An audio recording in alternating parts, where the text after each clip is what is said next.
Yeah. All right, guys, give me a few seconds. I'm about to go live and go wild. Go wild.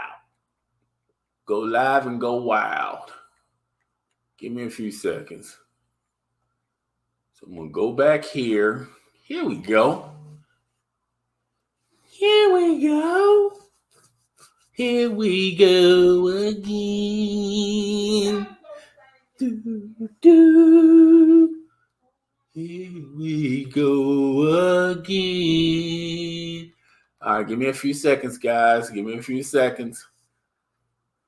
I don't have my stuff in order. So give me a few seconds.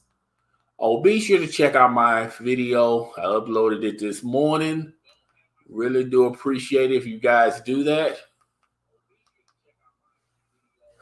Alrighty. Turn this down a little bit so we won't have any background noise. Give me a few seconds. Hook a play up. How everybody doing on this Monday? Sunday fun day, Monday. All right, so that's okay. All right, well, I'm about to start. Guys. Should have had this stuff together. Together.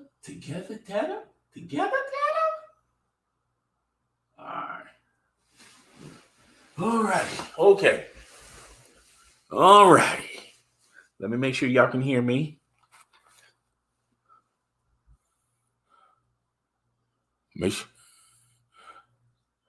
All right. I think y'all can hear me.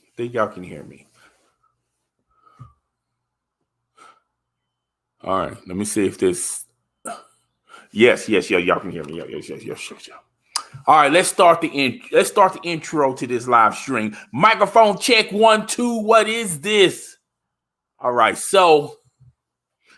Got a lot of stuff that's on my chest, man, that I want to discuss with you guys. And before I begin, I first like why I got you guys' attention. Tell me in the comment section on this particular live stream what type of content you guys want me to do moving forward. Okay. Do you still want me to do the skits? Do you still want me to do the shorts? Do you still want me to do, comic skits or things of that nature? Do you want me to do story time? Do you still want me to do the reviews? Do you still want me to do the OF reviews? Just let me know in the comment section what you want me to do moving forward, okay? Because I'm trying to get a general idea of what this audience wants me to do, because I feel like I give you guys mixed messages and mixed signals, because one week I would do reviews, next week I do skits, then the week after that, it's nothing really consistent, okay? Secondly, if you happen to log on my live stream and you're a gamer, I hate to tell you this, hate to bust your bubble, but this is not a gaming channel, okay? So if you peeped the title, and if you think that this is a gaming channel moving forward, you're sadly mistaken, okay? I may do skits that's, or may talk about news that's in the gaming industry realm, but this is not a gaming channel. I'm sorry about that, okay?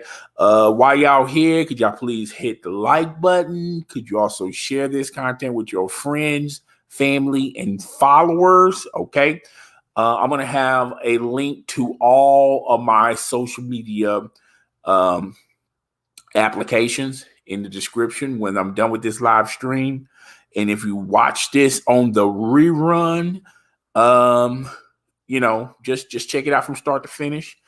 And like I said, share this content with your friends, family, and followers. Hit the like button and also comment in the comment section. Moving forward, what do you guys like me to do? Because my highest view stuff is the type of stuff I get. My highest view stuff is the stuff that's really not YouTube approved, because it doesn't get enough ad play and it doesn't get enough, as far as getting the video out into the YouTube stratosphere. So content like that is borderline not ad friendly. So I done a live stream talking about you guys, telling you guys why, moving forward, I can't do that type of content, because it has to be family friendly, and it's not, and YouTube perceives it as not family friendly. So moving forward, I can't do those type of reviews. All right. Now I have done 2 videos. Whatever happened to CK, and I also did a review on an OF content provider. But so far so good. Those videos are holding on. They're still getting attention. They're still getting views. They're just not getting the instant gratification of views. So I may do videos like that, but I'm only going to do like maybe 1 video every week with that type of content. So if you're new to the scene, you know what I'm talking about. All right. I mean, well, if you're new to this live stream, you probably don't know what I'm talking about. Okay. So we're going to spend like 6 minutes talking about that. So the point of me making this video or this live stream, and if you check out the title, if the title got you hooked, I made this title because the gaming, gamers, and it really doesn't matter what it really doesn't matter what you play games on, your smartphone, your tablet, your computer, your console, your Xbox Series X, or your PlayStation 5, your PlayStation 4, your Xbox One X. I'm pretty sure there's some old school gamers out here who's playing on older generations. It really doesn't matter what you play your smartphone. It really doesn't matter what device you use to play your games. But I've been noticing a trend with gamers, and it done really gotten to this point where I have to make this live stream. Gamers are doing everything except play games. Gamers are talking about everything except completing games, instead of actually putting work into playing a game. I feel like gamers, particularly the gaming industry, and it really doesn't matter if you're in the media side of things, or if you're a streamer, or you just an average gamer. I feel like gamers complain way too much. We complain way too much. We're too critical, and we're also too hypocritical. Okay.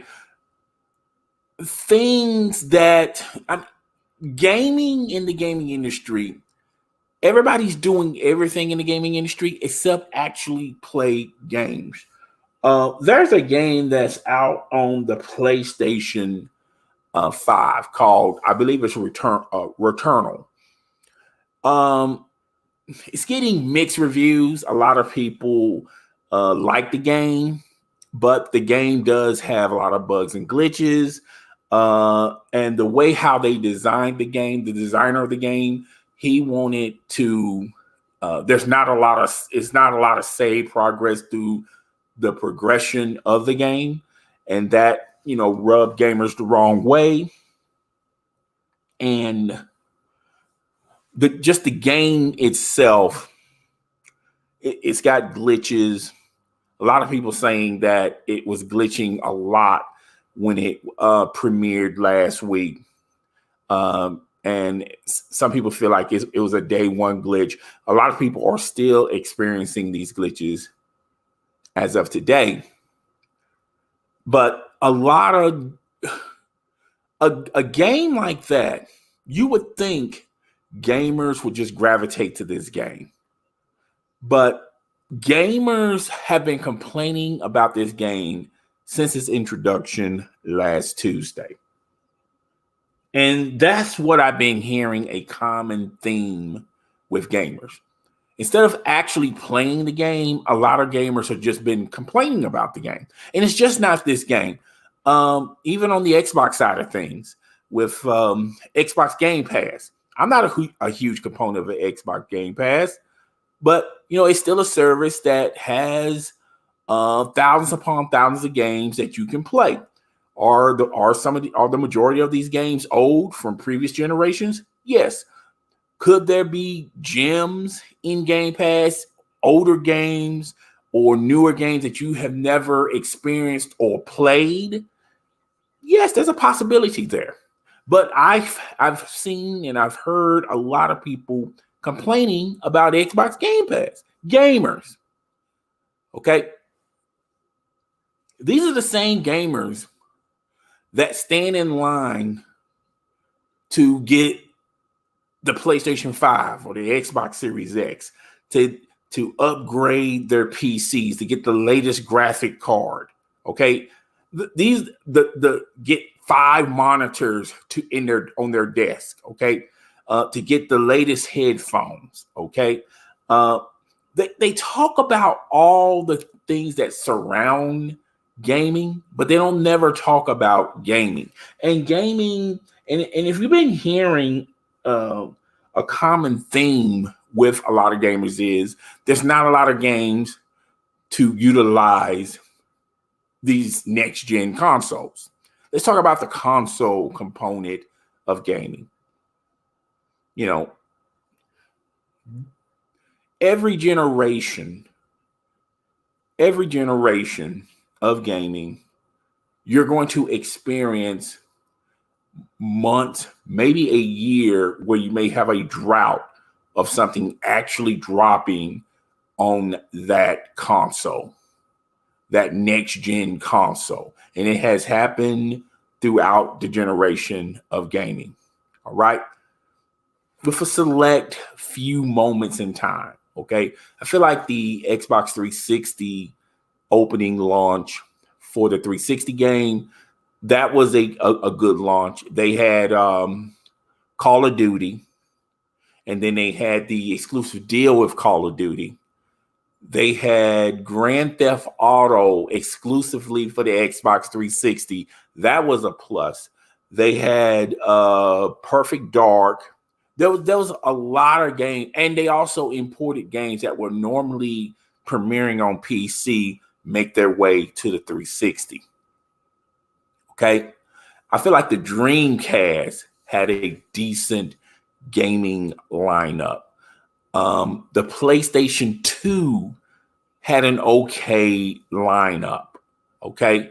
But traditionally, the majority of a lot of these games, consoles that come out each generation have a mid-type average where there's only like a handful of games you want to play. It's not like a buffet. It's when these consoles come out, it's not like you got a buffet of games at your disposal where you can just play any of them. All of them are bangers. Every last one of these games are bangers. All right. So this has been documented in the history of gaming. I don't know why people think that when the PlayStation 5 and the Xbox Series X and the S came out, I don't know why people think that it's supposed to be a huge, it's supposed to be like a slew of games at our disposal that we can play with these new consoles that come out. All right. I don't understand where people get that logic from. I don't even understand that logic. Okay. But But this was I feel like gamers complain way too much when you have too much time in your hand. And we got too much time in your hand. You really are not playing anything. The first thing you do is start complaining. You have to, if you don't got enough, if you got way too much time in your hand, you got a lot of time to complain. That's just my opinion. I feel like, and it really doesn't matter what category of entertainment you're talking about.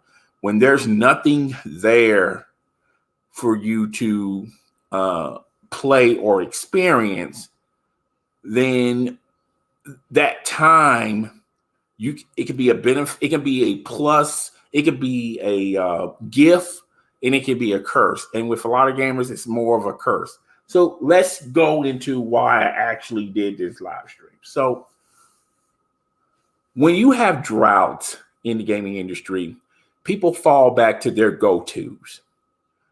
People fall back to their go-tos of things to complain about. And one of the go-tos that people fall back on is reviewing games.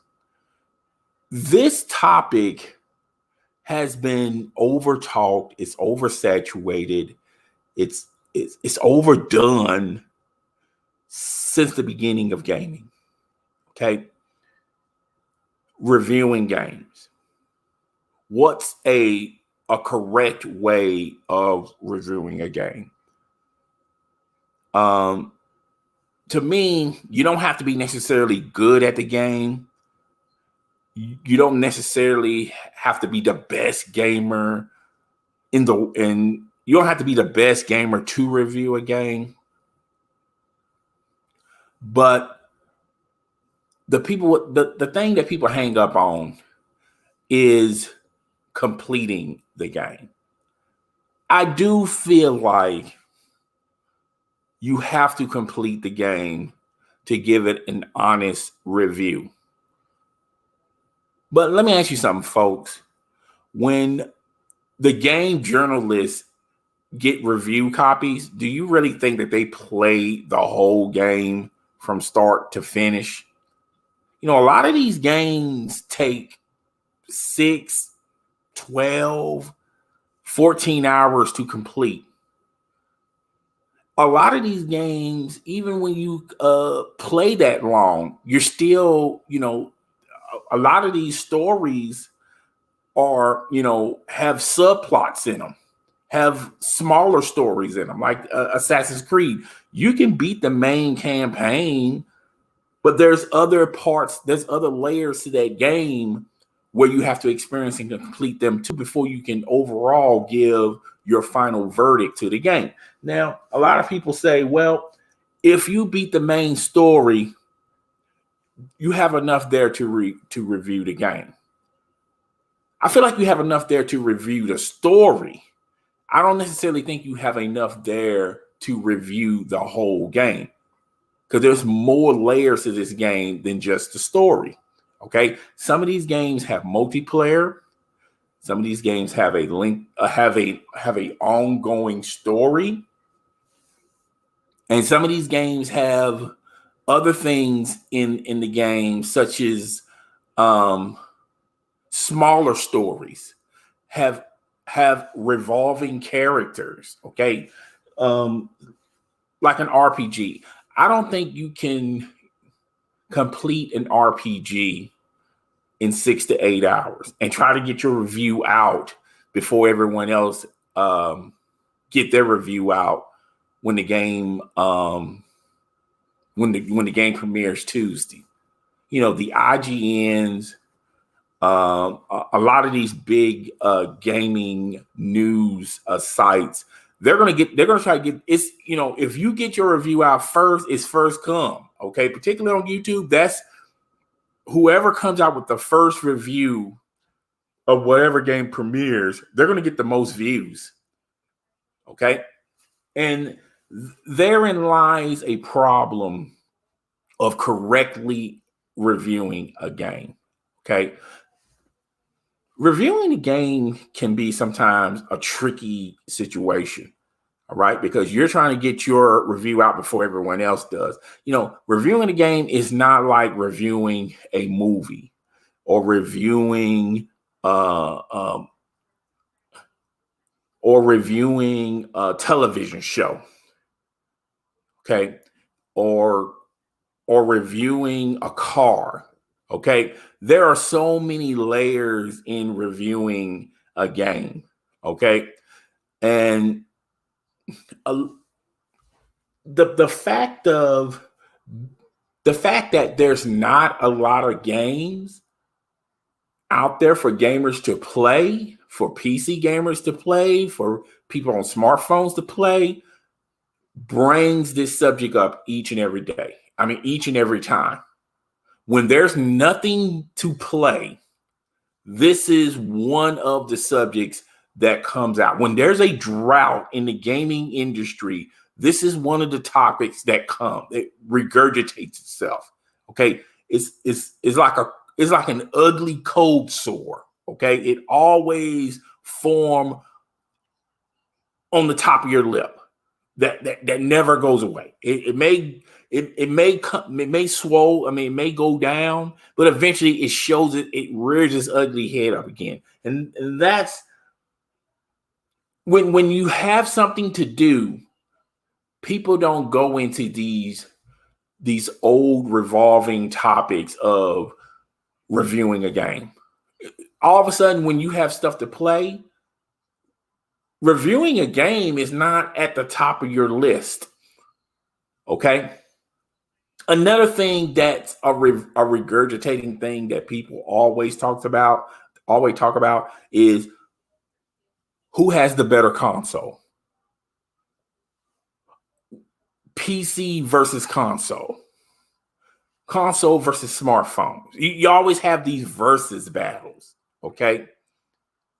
So when there's nothing to play, these topics rear their ugly heads. When there's something actually important that people want to play, notice how these topics never come out to light.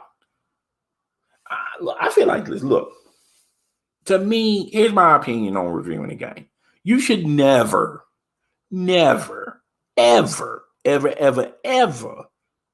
take the word of somebody else reviewing something, because what they may feel, what they may see may not be the same, or what type of experience that they had with the game may not be the same experience with you.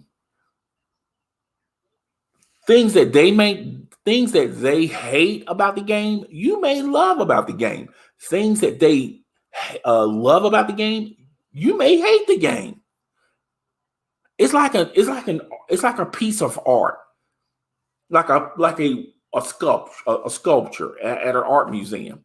You may see something hideous, but to someone else, they may see some beauty in that sculpture. Okay, like a woman. If a woman walks by and there's two men there, one man may think that this woman is ugly, and the next guy may think this woman is beautiful. The other guy may think that this woman has an attitude. The other guy may think that this woman has confidence in herself. You see what I'm saying? Two people can see something and have two different perspectives of whatever they're seeing. And that's what reviewing a game is. One person may think that game is trash. Another person might think that game is good. It's great. It may be game of the year to them. Okay. Perfect example of Destiny 2. A lot of people don't like Destiny 2, but there are some people out there that love Destiny 2. Okay. The people that don't like Destiny 2 will tell you the flaws that they see that are flaws, and tell you, well, I don't like Destiny 2 because of this, that, third. But someone who loves Destiny 2 will tell you why they like. They'll tell you the reasons behind why they like Destiny 2. So, quick example. So, this guy, I'm not going to say his name, because every time you say his name, He gets upset. Okay, so he talks about how he doesn't like Returnal. Okay, it's just not his game. He talked about the bugs and glitches. I feel like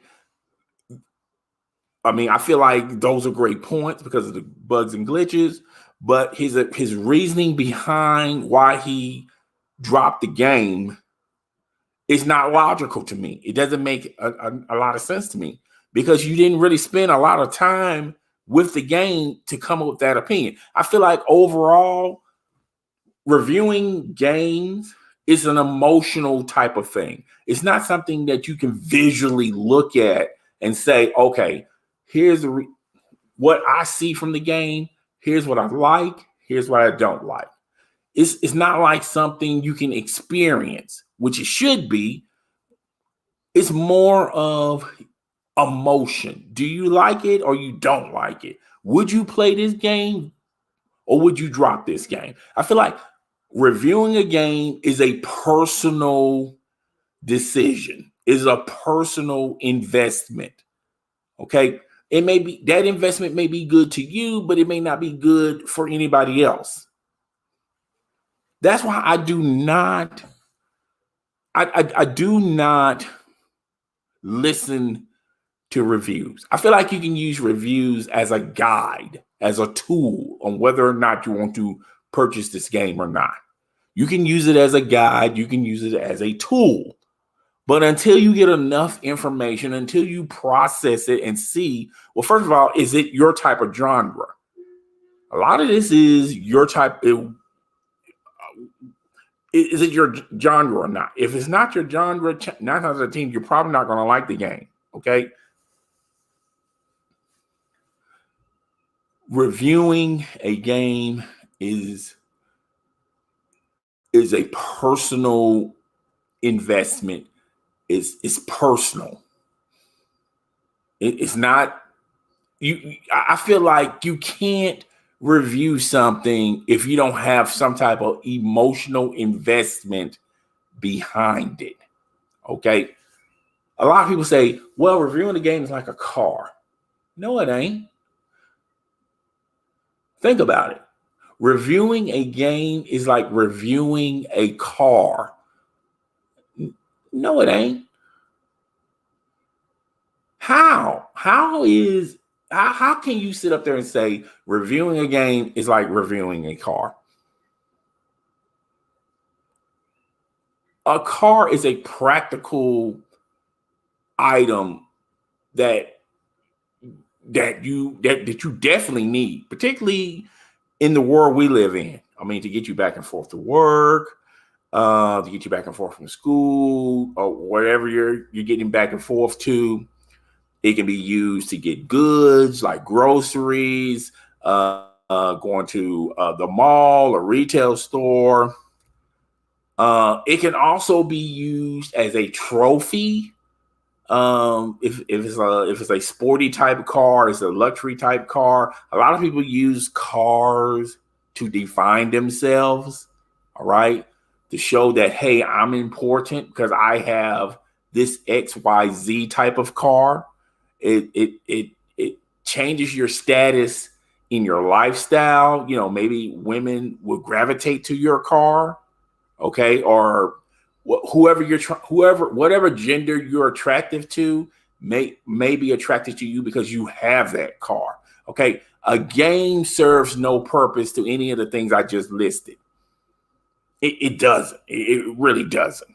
All right, a game is personal. It's something. If it's a genre you like, if it's a genre that you fool with, and you feel like you may like this game, 9 times out of 10, when people, like I said, you should use reviews as guides, as a tool.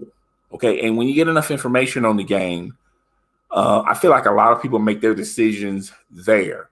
I don't think people go into GameStop or Walmart or Best Buy or buy it from Amazon and they say, yeah, I'm buying this game because such and such on the gaming YouTube channel told me that this was a great game. Okay, like I said, I feel like reviews, you can use a review a review as a guide or a tool, but you can't use a review as, the only thing, the only evidence or the only proof to determine whether or not you want to fool with this game or not. That's just my opinion on that. Okay. That's just my opinion. I mean, but I feel like overall, these topics have been talked about, has been redone, redefined. It's the same regurgitated argument that has been going on for decades. Okay. And now in 2021, you have so many other avenues to explore to figure out whether or not you're interested in a game or not. You don't have to look at the trailer to see the CGI footage and go, oh man, that's a game I would love to play. I mean, you still have the reviews, but there are so many reviewers out there that you can look in the stratosphere online to check out. And there's articles about this game. And you can interact more with developers about this game on social media. So there are tons and tons of ways to process and get your information on a game that you may like or you may not like. Okay.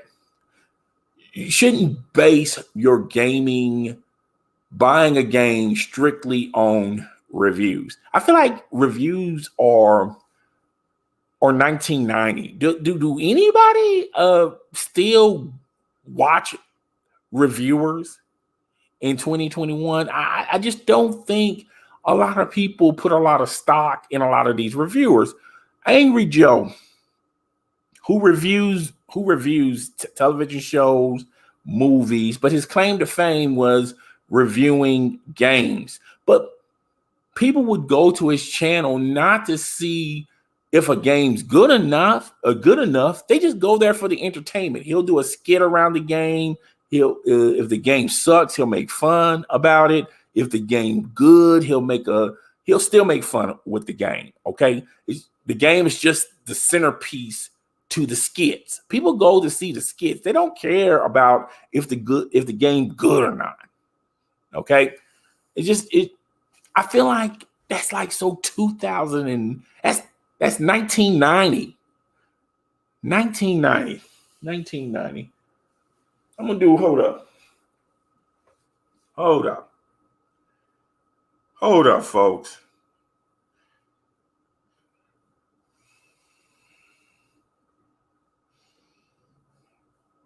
What happened in 1990? We're going to figure out what happened in 1990. Okay, in 1990, here's things that done happen.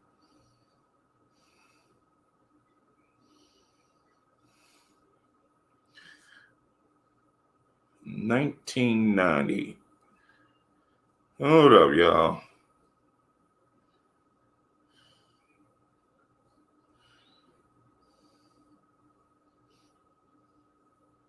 $1990. Pop culture and events. 1990, some toy came out called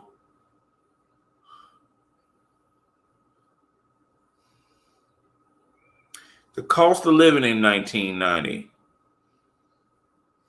Hold on.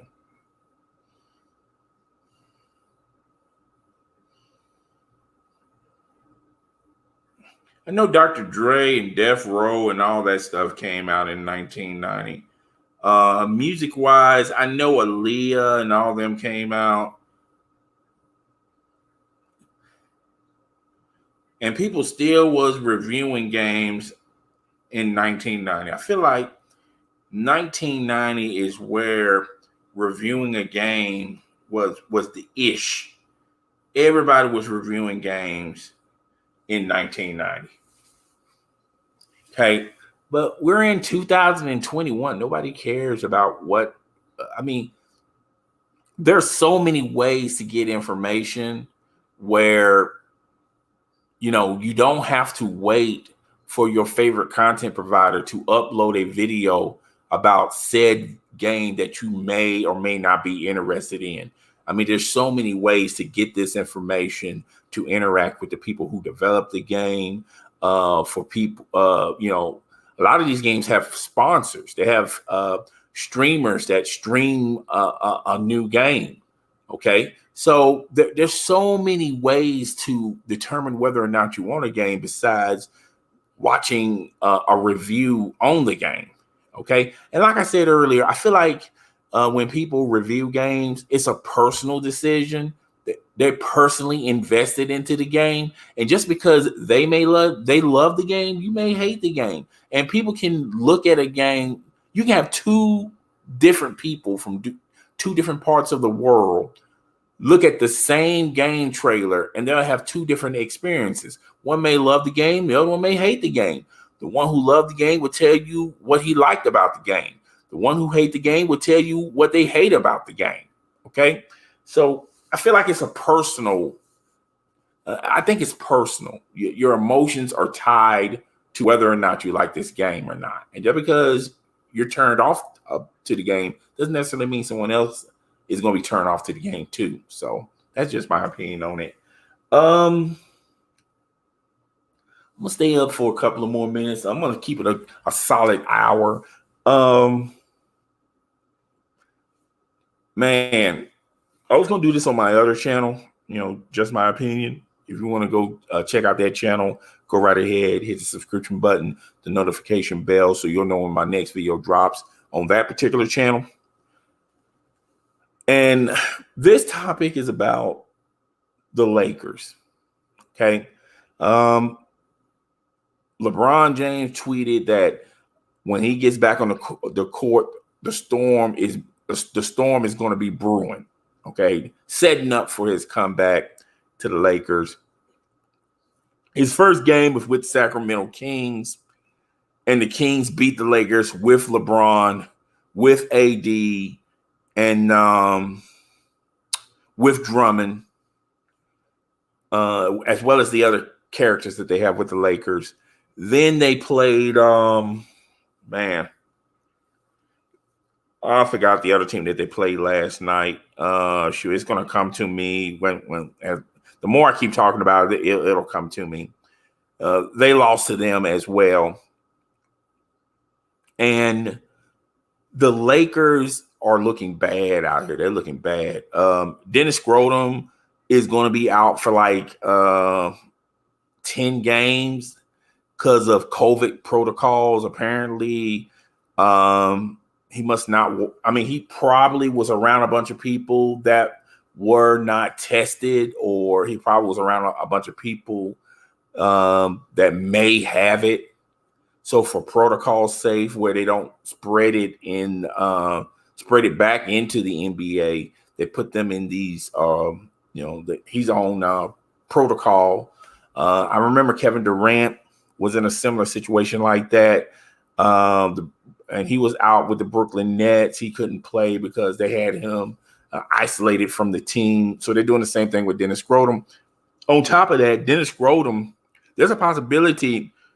And I wish I'd done this on my other channel, and I probably will talk more in detail about it on my other channel, maybe tomorrow. I'm not sure. Is that Dennis Scrotum at the trade deadline, they were thinking that they was going to trade Dennis Scrotum and another player to get Kyle Lowry from the Raptors. They lost to the Raptors yesterday. And the majority of their players were gone. They had old man Kyle Lowry, the same guy that they wanted in a trade. They were willing to give up Dennis Scrotum because Dennis Scrotum turned down the contract extension from the LA Lakers. Okay, so Dennis Scrotum is talking about he may not. When the season's up, he may go to the Knicks. because the Knicks are winning. They're like in an 8-game win streak or a 7-game win streak. And it seems like they're getting all their ducks in a row. And the Knicks are starting to look good. Okay. Now, I still think they need enough firepower if you want to compete with the Brooklyn Nets, but who can compete with the Brooklyn Nets? Okay. Let's just be 100% legit and honest about that. Okay. So you got that going on. You got I forgot his name. I had his name, then I lost his name. And you have a lot of turmoil in the locker room. And you also had LeBron James talking about Montrezl Harrell. That's who I was thinking about. He's causing problems because of his playing time got reduced. Because ever since they got Drummonds, they pretty much do the same type of thing on the court. They just float around the basket. They're not offensively efficient. If you want to, they're more predicated to the defensive side of things. Montrezl Harrell is athletic. He floats around the basket. He's a poor man version of Dennis Rodman. He does have some type of offensive skill, just not enough that you can lean on. And then you got Dennis. Then you got I said Dennis. Then you got Drummonds, who he's a double. He'll give you 10 points, okay, and he'll probably give you like a dozen rebounds, okay. But that's pretty much it. And he's just a clogger down at the basket, which on the defensive side of things, that helps the Lakers. He'll get defensive rebounds. But on the offensive end, it ain't like you can set him down there and he's going to give you 20 points down, backing people down the basket, which nobody does that anymore in today's NBA. Then you got LeBron coming back from an injury. When he played the Sacramento Kings, he didn't look like the same LeBron James, but I feel like that has more to do with injuries. And the man's getting old, dude. And I remember doing a video on this and talking about this, and I hate to beat a dead horse, but I guess I'm going to have to beat this dead horse, okay? But when he was with the Miami Heat, Pat Riley was trying to get LeBron James to be more efficient down low. Okay, he had Akeem Olajuwon trying to show him his post-up moves down at the bottom of the basket, and LeBron did not want to do that. And I remember Pat Riley explaining, eventually, at that particular time, LeBron James was really dependent on his athleticism. But to anyone out there who's been watching basketball, played basketball, been in, basketball situations, the older you get, the less efficient you can use your athleticism. You're not as athletic no more. You can't jump as high as more. You can't have the endurance to run back and forth. And a lot of stuff, and I feel like LeBron has worn himself down since his stint with Miami, his stint with Cleveland, and now his stint with the Lakers, and he wants to push the ball up and down the court like the Golden State Warriors. But that caught up with the Golden State Warriors. And it already caught up with LeBron James. LeBron James, if I feel like LeBron James can be very efficient for the next 5 years if he would have dedicated himself more to being closer to the basket. And even if he did do that, you got Andre Drummond. He's clogging up the paint. You got Montrezl Harrell. He's floating around the basket. Okay. Those two guys right there is going to keep LeBron from utilizing the post, because if he goes down the post, two of those guys are going to have to move. Well, one of those guys is going to have to move, because you can't keep Drummond and Montrezl Harrell in the same starting lineup. You have to pick your poison on that. And that's what's going on. I mean, they play old man ball, the Lakers. They don't they can't play like these young cats, like the Philadelphia 76ers. Those are young cats. It's a young man's game. They can't play with the Portland Trail Blazers. They don't have enough skill on the perimeter like the Brooklyn Nets. They don't have a big man that can compete with Joel with the Philadelphia 76ers. You will have to hope and pray that he gets injured in the playoffs if you meet them, if you are able to meet them in the finals. They're going to have a hard time playing against teams like the Clippers because they're going to be more familiar with the Lakers. They got Rondo from the trade deadline. A lot of the Lakers are playing old man ball. They're playing like they're playing in the 80s with Patrick Ewing and John Stockton and Xavier McDaniels, Michael Jordan. I mean, even Michael Jordan and Scottie Pippen, even with the Bulls, they can beat you so many ways. But with the Lakers, they got a mixture of players that really don't fit together. Okay? You got Drummond and Montrezl Harrell. They're pretty much the same player. Okay? Except one just sits below the basket, Drummond. And he's like a mountain. He's not moving or going anywhere. And then you got this other one, Montrezl Harrell, who's undersized, but he doesn't have the skill set to help you on the perimeter. So he floats around the basket. He gives you offensive, defensive rebounds. He putbacks and things of that nature. But you can't play those two guys collectively on the court. Then you have Dennis Scrotum and LeBron James. Dennis Scrotum needs the ball to be efficient.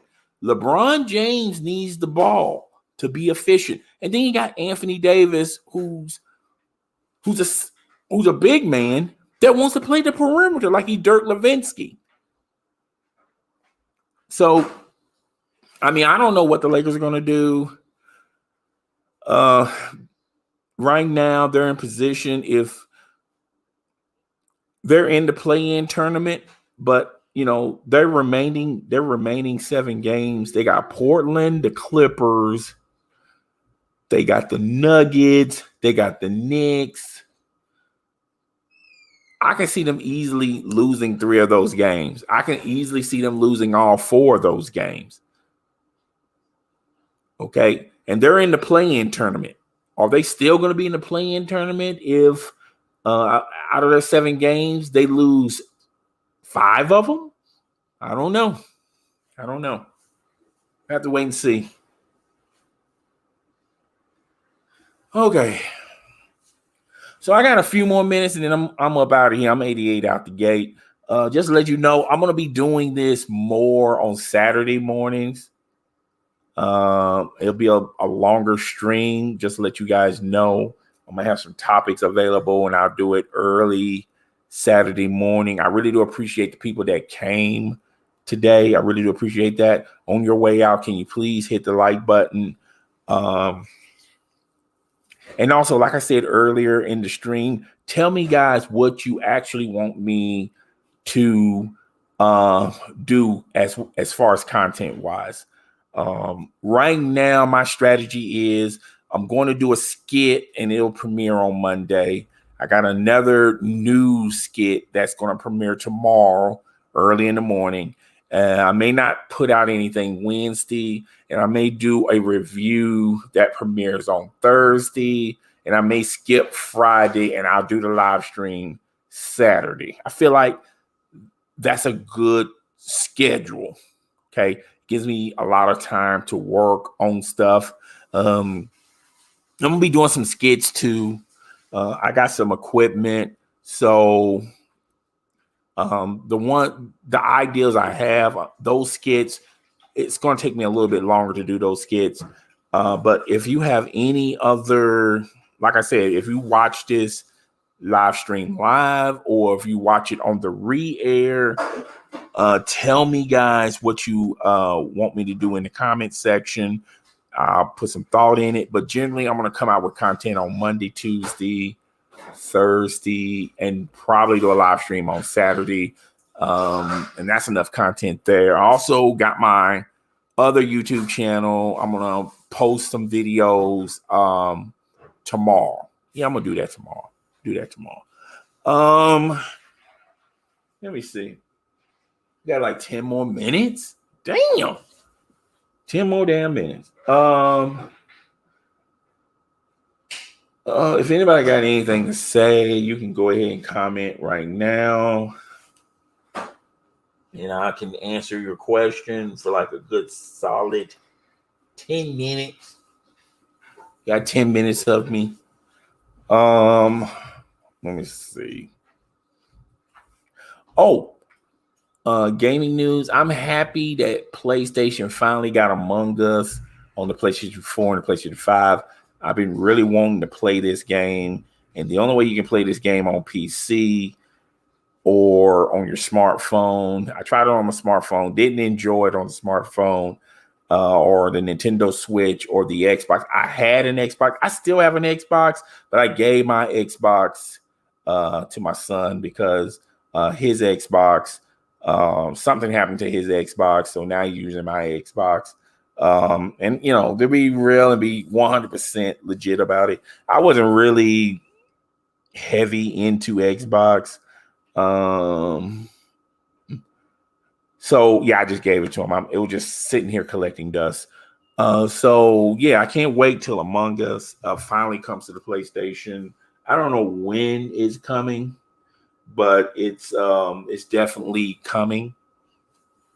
So yeah, I can't wait for that. Let me see. All right. Oops, my fault. All right. So yeah, that's all I got. When this live stream processes, I'm gonna put the description below. I'm also going to put the tags and things of that nature. Also going to have the oh shoot. I am, man, I must be tired, dude. I must be tired. I can barely think. The thumbnail. So yeah. So I appreciate everyone that came by. I appreciate everyone that said hello. And yeah, I'm pretty much done with this topic. I really don't have anything else to talk about. So let me see.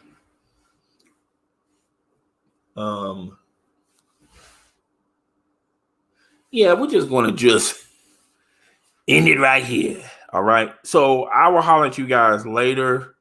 It's your boy, the host with the most, Don Squad in the house. Stand up. Also, on Saturday, I forgot to tell y'all that this. I got the super chat feature in there. So if you want to donate to your boy, you can, do that for your boy. I'm gonna have more topics and stay on a little bit longer on Saturdays. And yeah, we'll just take it from there. So I'm up out of here, y'all. Deuces and peace.